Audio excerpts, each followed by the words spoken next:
Hola, buenos días a todos. Bienvenidos a otra sesión del Seminario Junior del Instituto Gregorio Millán Barbani, el cual financia el catering que hay después del seminario. Y además, como saben, hay pizzas que se pueden conseguir gracias a la aportación de ustedes. Y bueno, muchas gracias. Y hoy nos va a hablar Carolina Trenado, estudiante de doctorado del Departamento de Modelización y Simulación Numérica, y nos va a hablar sobre movimiento celular.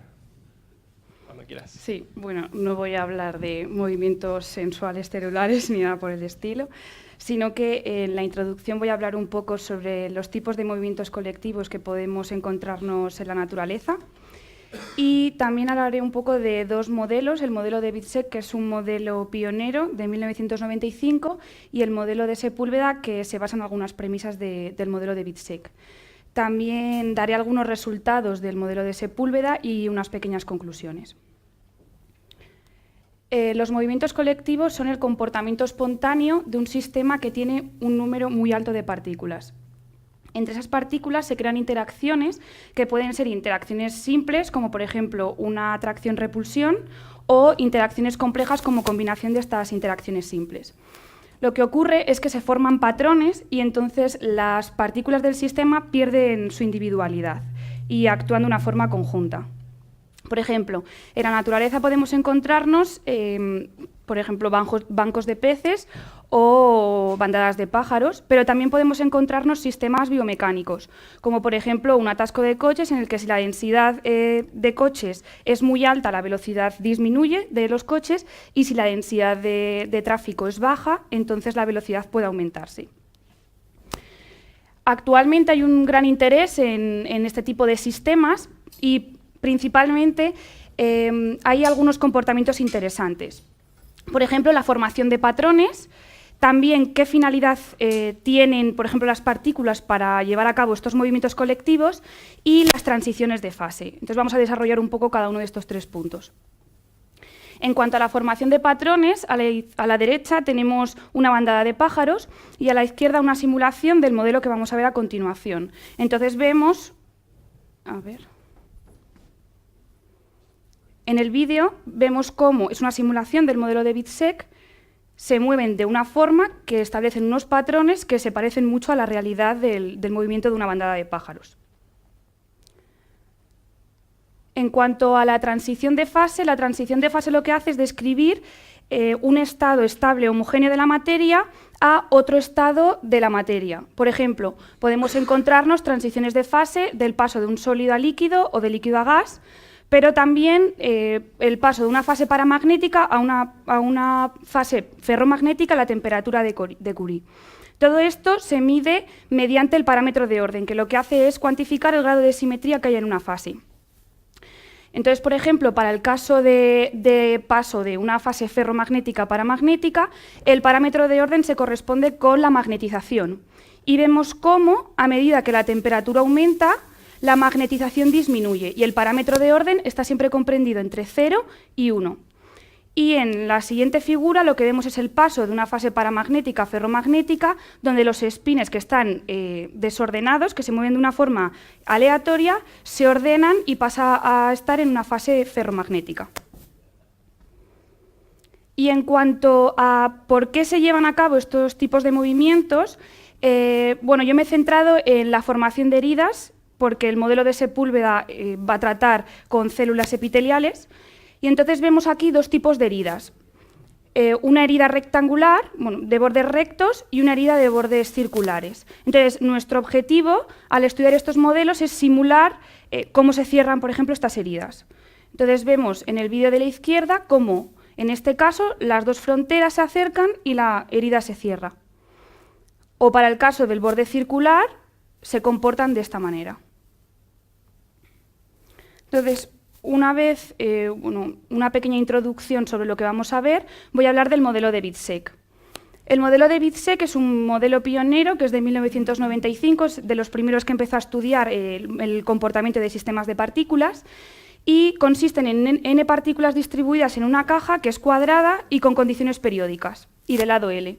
Entonces, cada partícula se va a caracterizar por una posición xn, una velocidad que es autopropulsada. ¿Y esto qué quiere decir? Pues que todas las partículas tienen una velocidad absoluta, común, y una variación que es la dirección del movimiento, que es un ángulo. Entonces, cada partícula se le realiza una vecindad que es circular y Kn va a medir el número de partículas que hay en cada vecindad. Entonces, si nosotros calculamos la velocidad media que hay en cada vecindad de cada una de las partículas de ese círculo, las ecuaciones que rigen el movimiento son una ecuación de ángulo, una ecuación de velocidad y una ecuación de posición. Lo importante de este modelo es que el ruido es intrínseco. ¿Qué quiere decir esto? Bueno, pues que una vez que se calcula la media de las velocidades, nosotros lo que hacemos es obtener el ángulo medio. Y además se le suma una pequeña perturbación, que es un ruido blanco. De esta manera, si nosotros queremos entender qué comportamiento tienen las células, si hablamos de señal como el término que viene de las velocidades de las demás partículas vecinas, entonces el término de ruido es la decisión interna de cada partícula. Entonces, van a tener una dirección media más una pequeña perturbación que cada célula va a considerar para moverse. En cambio, hay un modelo que es más actual, es de 2004, que utiliza las mismas ecuaciones, pero con la diferencia de que el ruido es extrínseco. ¿Esto qué quiere decir? Que la señal que recibe de sus vecinos ya viene perturbada. Y ahora vamos a ver qué tipo de transición sufre este modelo a diferencia del otro. Como he dicho anteriormente, con el parámetro de orden, que era la magnetización, en este tipo de modelos el parámetro de orden se corresponde con el valor absoluto de las velocidades normalizadas. El parámetro de orden puede venir por una media de realizaciones, pero también con una media temporal. Y de este modo vemos, por ejemplo, la diferencia entre un modelo donde el ruido es extrínseco y un modelo en el que el ruido es intrínseco. Entonces vemos cómo la transición de fase en el modelo extrínseco hace que las partículas vayan ordenadas durante toda la simulación y a partir de un valor crítico eta, que es la intensidad de ruido, esas partículas se mueven de una forma desordenada. Y en cambio, para el caso intrínseco, el movimiento, a medida que aumentamos el eta, la intensidad de ruido, va disminuyendo y entonces va a un movimiento desordenado. Bueno, este es un vídeo que vamos a ver también cómo cambia el comportamiento de las partículas a medida que varía la densidad, no solo el ruido. Sí. Sí, claro. ¿Esta o la anterior?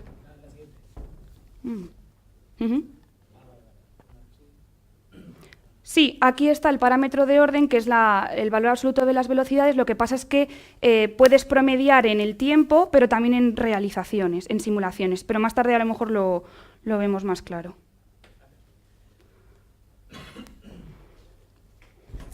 Bueno, en este vídeo lo que vemos es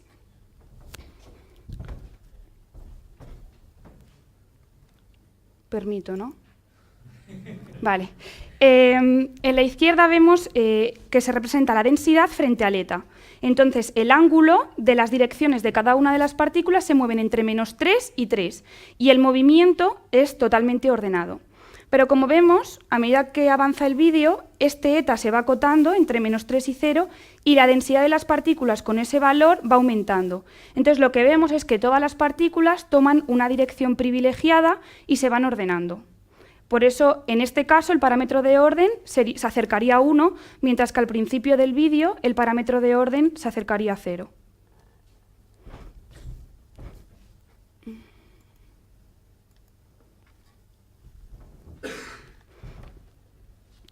El modelo de Sepúlveda es un modelo mucho más realista respecto a que no trabaja con velocidades absolutas para las células y además cada una de las células tienen inercia.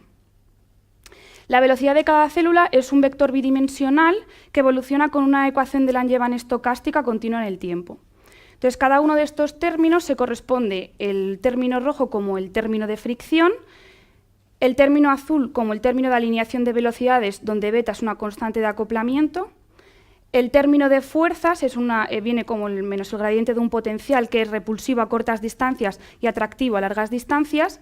Y luego hay una parte estocástica, donde sigma de ρ es una función de densidad que mide la intensidad del ruido y eta es un proceso estocástico que se llama proceso de Ornstein-Uhlenberg y que ahora vamos a ver en qué consiste.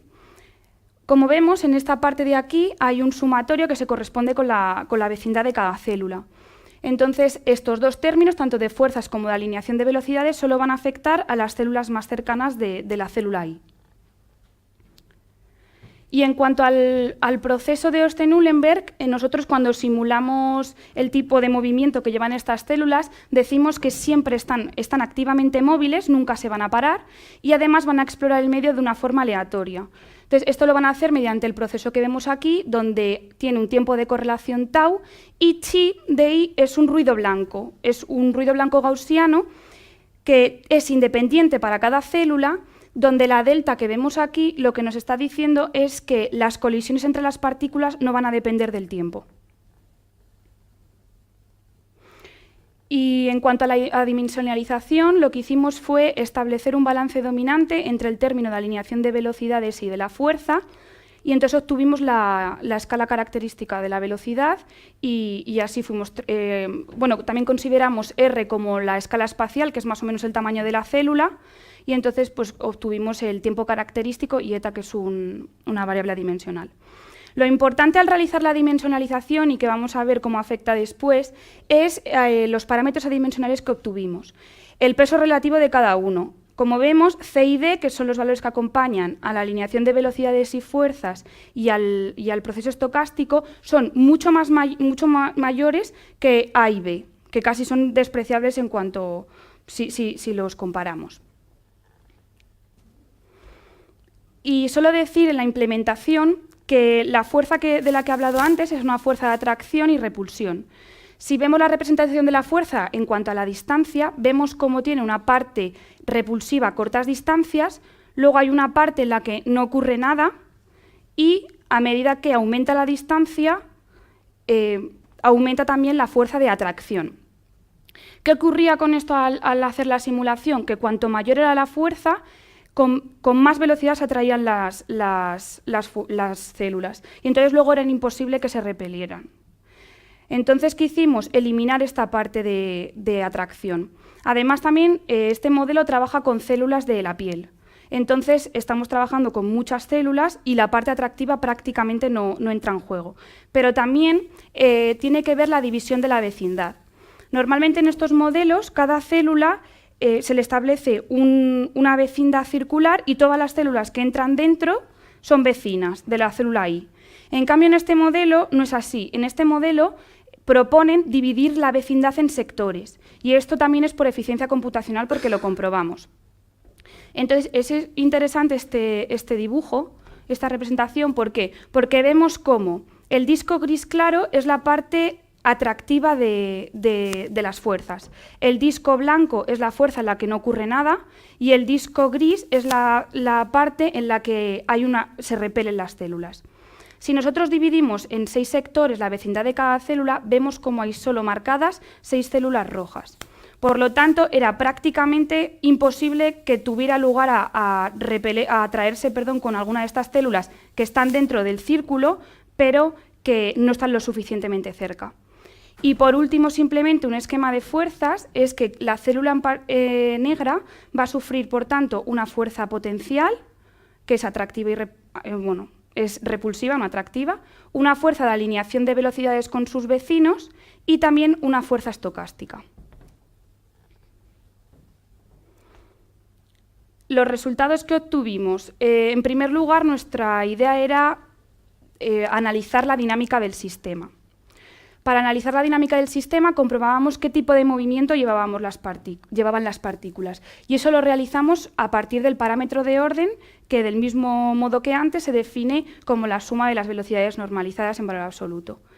¿Qué ocurría? Que no nos valía con el tipo de parámetro de orden que utilizaban en modelos previos y tuvimos que recurrir a un parámetro de orden en media temporal, un parámetro de orden en media sobre realizaciones y un parámetro de orden en doble media. es decir, en media de realizaciones y en media temporal. Entonces, para hacer el análisis, lo que hicimos fue coger la ecuación adimensional del modelo de Sepúlveda y variar cada uno de los términos, además de la densidad. Y entonces ver así qué tipo de comportamiento afectaba al sistema en cuanto variábamos alguno de estos términos. En primer lugar, variamos la densidad. Si variamos la densidad, cuanto mayor células haya o mayor número de partículas haya en el cuadrado, más interactúan unas con otras. Entonces, el sentido es que cuanto mayor es la densidad, más ordenación hay. ¿Por qué? Porque el término de alineación de velocidades y el de las fuerzas entrarían más en juego. ¿Qué ocurrió? Pues que al realizar la doble media del parámetro de orden, veíamos cómo desde 0 hasta una densidad de 3, con densidades muy pequeñas, el movimiento era completamente ordenado, siempre. Entonces lo que hicimos fue recurrir a un parámetro de orden en medida de simulaciones. Aquí vemos una gráfica para 30 partículas, 90 partículas y 150 partículas. Y la línea roja es la media de todas las simulaciones que vemos aquí. Lo que comprobábamos era que tanto el movimiento para densidades pequeñas como para densidades altas era siempre ordenado. ¿Qué es lo que hicimos? Bueno, pues variar la intensidad del ruido.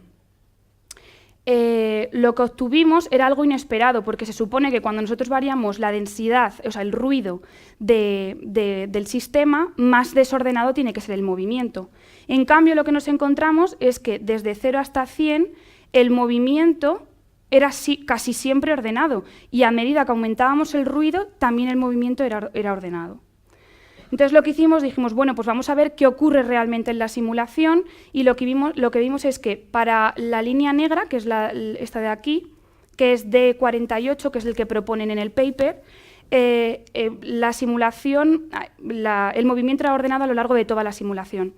En cambio, para un valor, por ejemplo, bajo de D igual a 1, el movimiento tardaba en ordenarse, pero tendía a la ordenación por lo menos para el tiempo de simulación que nosotros teníamos. Y al variar el término de alineación de velocidades... Una pregunta. Es que como no veo, sí. Puede ser que ¿Atrás? lo que sea relevante, por ejemplo, en esto sea el paso temporal. Porque quiero decir, al tener una densidad muy alta de partículas, igual por una cuestión numérica... bueno, es que hay que tener muy fino el paso temporal, ¿no? Claro, el paso de tiempo en este modelo era muy pequeño, porque las ecuaciones se integran con un Euler explícito, la ecuación de la velocidad y de posición, pero la del proceso estocástico se integra con un Euler Maruyama. Entonces, al integrar esa ecuación, si el paso de tiempo era muy grande, el término de ruido tenía muchísima fuerza. Es decir, se comía los demás términos de la ecuación. Entonces, el paso de tiempo era muy pequeño para integrar esto. No sé si te refieres. O sea, es muy... Vale. Y en cuanto a la intensidad de ruido, esta es la intensidad de ruido. En cuanto a la alineación de velocidades, aquí sí que se tenía lo que se esperaba, que a medida que se aumentaba el parámetro que acompaña la alineación de velocidades, el movimiento fuera ordenado. Pero bueno, también recurrimos al parámetro de orden en media de realizaciones para ver qué es lo que realmente ocurría en la simulación. Y lo que veíamos es que, bueno, como su nombre indica, este parámetro para valores bajos hacía que se ordenara rápido, pero el sistema no mantenía una alineación de velocidades. Bueno, para finalizar lo que hicimos fue variar ambos parámetros, y entonces obtuvimos una gráfica en media de realizaciones. Para los dos parámetros que proponían en el paper, la simulación iba completamente ordenada y se ordenaba rápidamente. Y en cambio, para valores bajos, C igual a 1 y D igual a 1, el modelo no respondía bien. Tenía un movimiento desordenado, pero las partículas prácticamente no se movían porque eran los dos parámetros con mayor importancia del modelo. Entonces, bueno, por eso la conclusión que tuvimos es que había un balance entre ambos términos y el modelo era rígido respecto a que no respondía bien cuando estos modelos variaban. ¿Qué es lo que hicimos? Bueno, encabezonados en que se movieran de forma aleatoria, lo que hicimos fue modificar y distinguir un C1 de un C2 y proporcionar una aleatoriedad de alineación de velocidades a cada célula. De este modo, había algunas células que tendían más en ordenarse que otras células, y bajando un poco el parámetro que acompaña el ruido, tuvimos el resultado de un movimiento aleatorio que prácticamente no lo veíamos a lo largo de todas las simulaciones. Bien, el objetivo del modelo de Sepúlveda era reproducir los experimentos. Entonces, lo que hacen en estos experimentos es poner unas plantillas en un cultivo de células, dejar que crezcan, levantan la plantilla y entonces tienen unos bordes que son completamente rectos y entonces observa qué sucede. Entonces, los experimentos de este modelo de Sepúlveda lo que observaban era lo que vemos en este vídeo. Las células empezaban a migrar y se formaban unas estructuras que son en forma de dedos. Pero, claro, para realizar esto tuvieron que hacer unos cambios en el modelo. Entonces, siguiendo la misma dinámica del modelo, lo que hicieron fue distinguir varios tipos de células. Unas células normales, que tenían las ecuaciones como las que hemos visto hasta ahora, unas células líder que tenían una cualidad, y es que la velocidad era normal al frente, y unas células de superficie, que son estas células rojas que vemos aquí, que tenían dos funciones. Una, ejercer una fuerza de repulsión sobre las células tanto normales como líder, y también tienen una variable de desaparición que, como vemos aquí, a medida que las células negras avanzan, estas tienen que desaparecer. Entonces, la simulación del paper es esta, que evidentemente se crean los fingers, pero porque ellos han forzado que se creen. En nuestro caso, nosotros consideramos que la implementación que se llevaba a cabo era muy artificial. Entonces, lo que hicimos fue modificar el modelo de una forma mínima e intentar reproducir los experimentos que nosotros teníamos aquí en la Carlos III.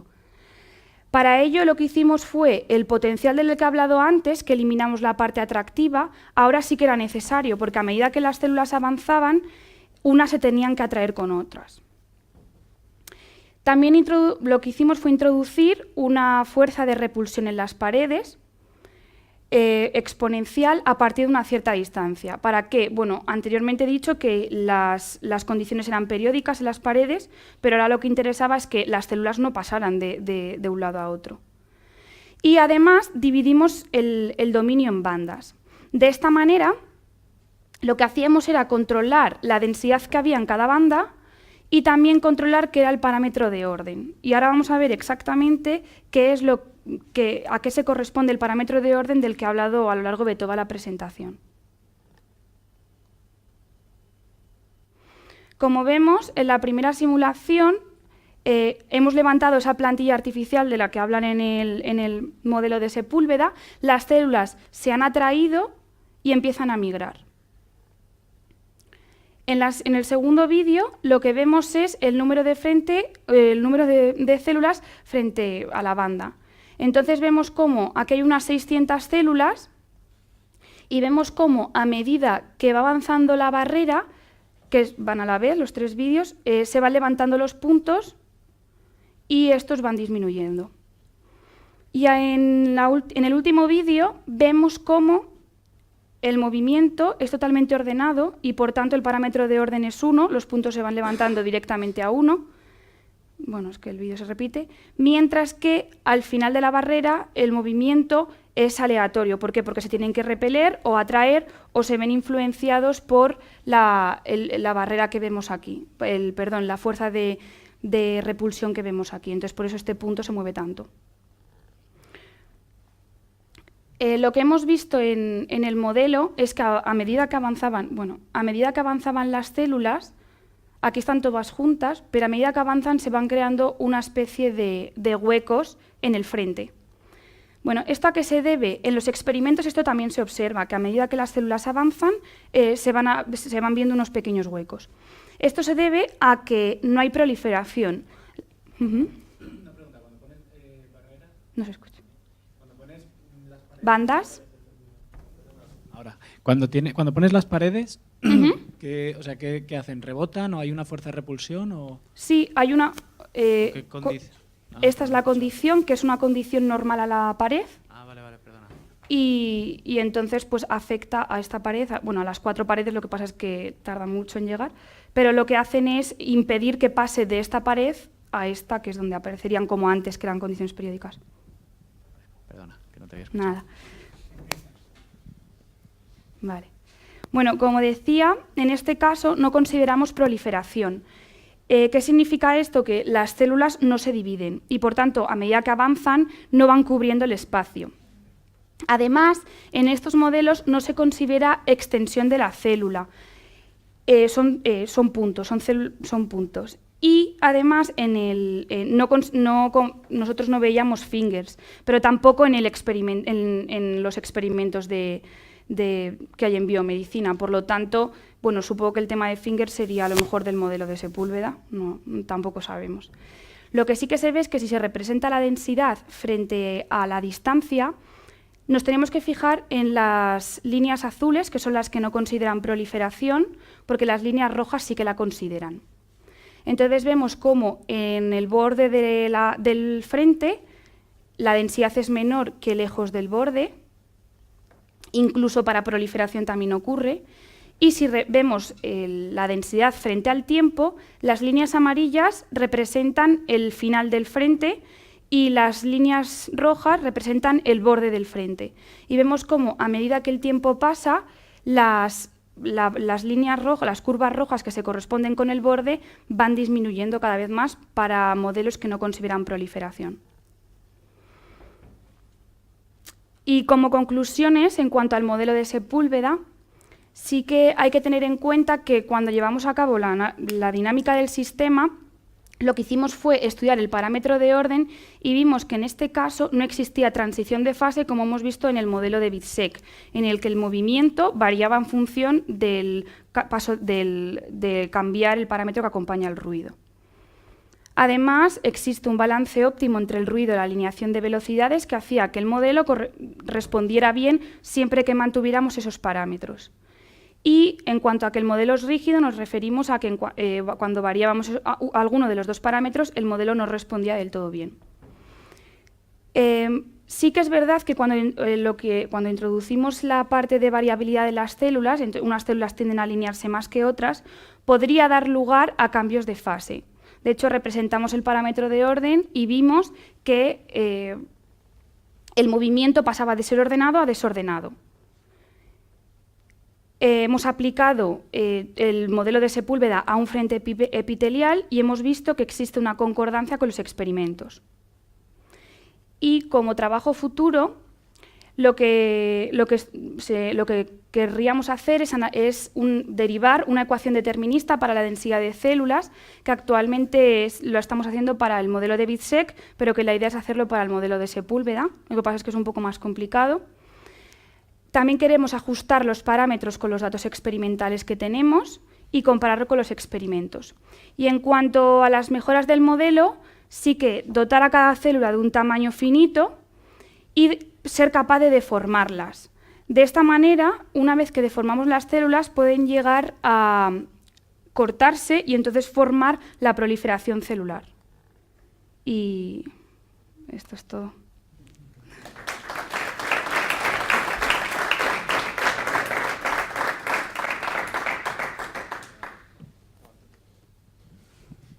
Bueno, muchas gracias, Carolina, por esta presentación.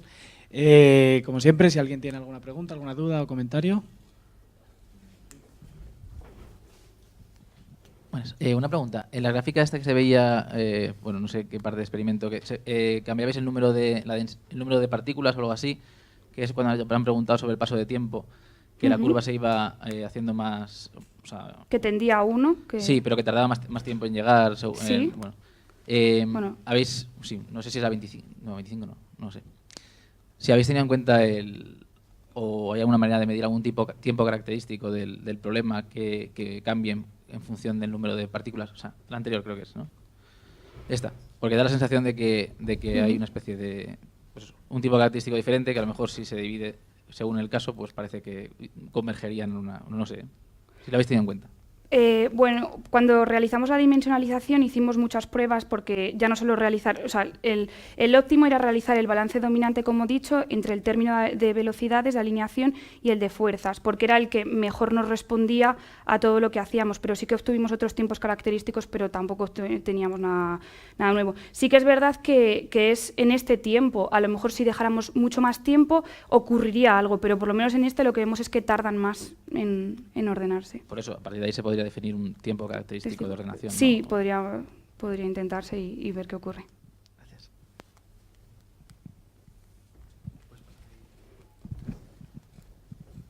Bueno, Carolina, yo tenía una duda a partir del parámetro C que habéis definido como el parámetro de velocidad, de ordenación de las velocidades, que lo habéis definido a partir de cada uno de los diferentes elementos, ¿no? O sea, el parámetro de velocidad vosotros la C la habéis modificado al final en vuestro modelo, ¿no? Sí, este parámetro dimensional, pero no este. O sea, diferenciamos el parámetro de alineación de velocidades porque si variamos este C, estamos variando la atracción o repulsión con las células. Entonces, si lo bajamos mucho, las células se solaparían. Claro, sí, mi duda iba de cómo habíais diferenciado, porque habéis dicho que ese C que varía... no, el de las velocidades, el que acompañaba las velocidades, el 1, C1. ¿Te refieres a la modificación que hicimos del modelo? Claro. La modificación. Esta modificación la haces en función de los dos tipos de partículas, bueno, de todos los tipos de partículas que hay dentro, todos los tipos de células, ¿no? O sea, ¿cómo lo definís? En este caso, nosotros solo distinguimos un tipo de células. Y todas las células siguen la misma dinámica, en las ecuaciones que hemos visto anteriormente. Lo único que lo que hicimos fue que mediante estos dos gamma hacíamos que unas células tuvieran más capacidad de alinearse que otras. Como que unas células se volvieran tontas y entonces no tuvieran capacidad de alinearse con las células vecinas. Y eso es un proceso estocástico total, ¿no? O sea, sí, o sea, se distribuye uniformemente. Vale. Vale, gracias.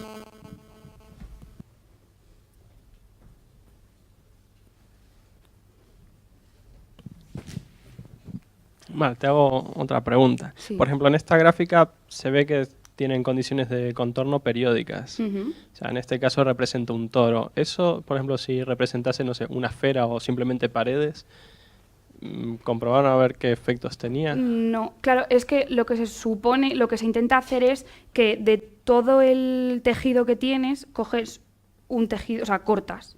Y entonces es como que unas células se van y ya no vuelven a aparecer y vienen otras. Entonces, en este caso, no lo hemos probado, pero en este caso no sería interesante porque a lo mejor no estamos estudiando gases, por ejemplo, en el que te interesa ver qué ocurre dentro de un dominio cerrado. En este caso no interesa, pero no sé si... Sí. O sea, es decir, que no sé cómo hacen los experimentos, si lo hacen en una placa o lo que sea. Claro, en la placa. Claro, para el caso cerrado, que es el que he enseñado después, que es la barrera, sí que cierras y pones, por ejemplo, fuerzas de repulsión, como he dicho anteriormente. Pero aquí lo que estábamos simulando es qué ocurre si hacemos un zoom a un tejido de la piel. Vale. Lo que pasa es que el comportamiento de estas células, que ahora es aleatorio, pero no es aleatorio a lo largo de todas las simulaciones, nosotros pensamos que el objetivo que tenía el paper era simplemente construir los fingers. Entonces no se pararon a ver si existía una transición de fase ni nada por el estilo. Vale, gracias.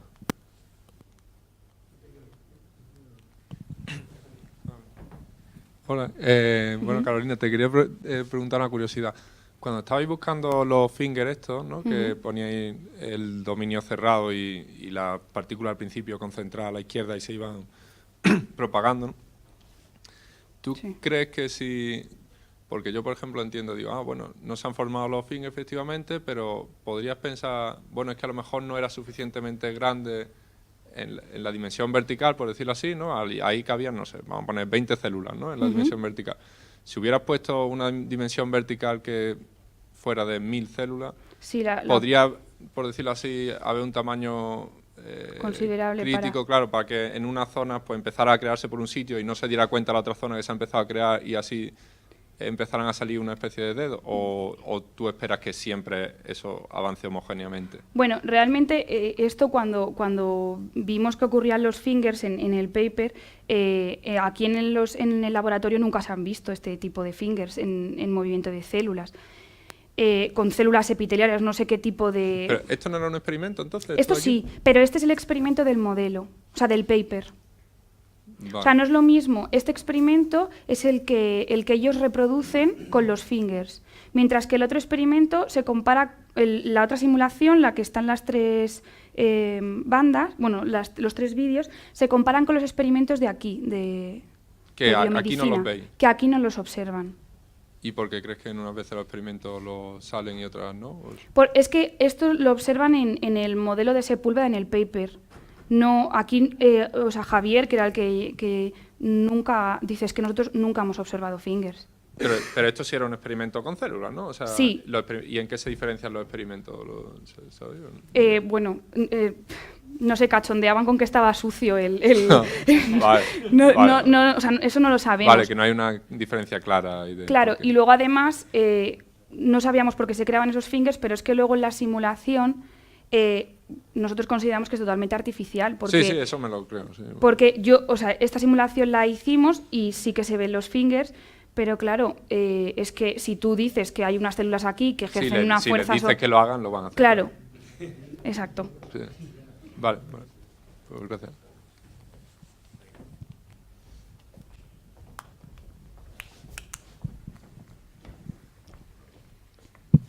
Gracias. En las simulaciones que habéis hecho con condiciones de contorno, las que estaban cerradas, ¿qué pasa cuando se llega al final? Nunca hemos llegado al final. Ah. Vale, gracias.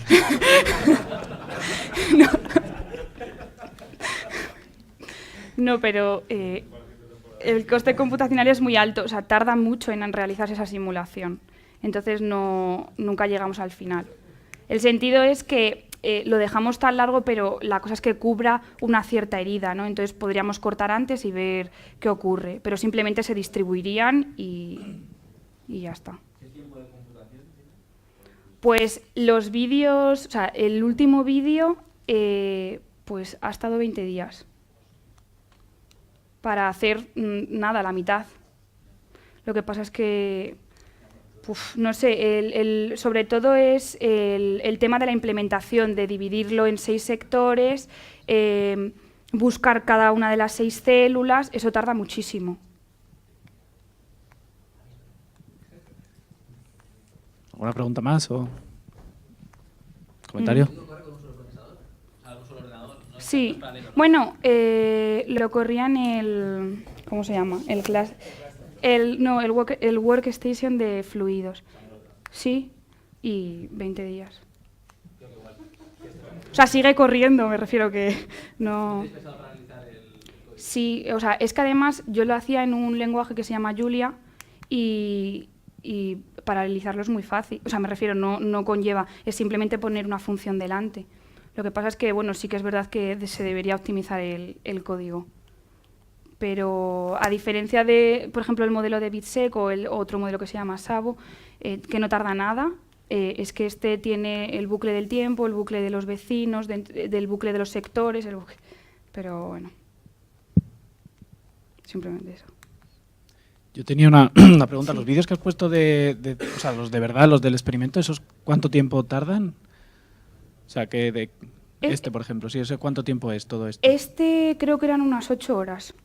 Claro, pero en esas 8 horas hay muchas divisiones celulares, ¿no? Y eso no se tiene en cuenta. Claro.